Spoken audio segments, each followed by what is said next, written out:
Hello everyone, I'm Joshua Clement with Lighty Contractors, and today we're going to discuss how to repair your glass top stove.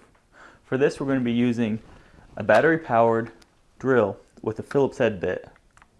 And it's a good idea to have an assortment of bits. First thing you want to do is remove the screws that's holding the glass top on, and they are located right above the handle on the under part. Now gently lift on your stove. Using your drill, go ahead and remove all the elements.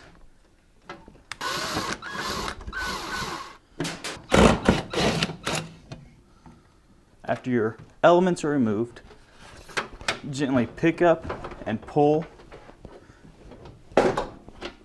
and out pops your glass top. Now when you get your new glass top in, go ahead and put it back into place and reconnect your elements.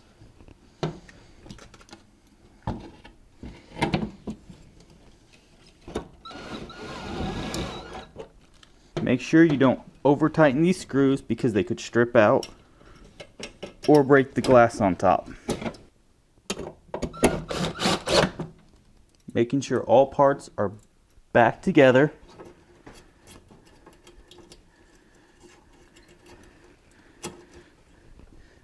Gently set the glass top down and put the two screws in front back in place. And there you have it. That is how you properly replace a glass top stove on an electric range. I'm Joshua Clement with Lighty Contractors. Thanks for watching.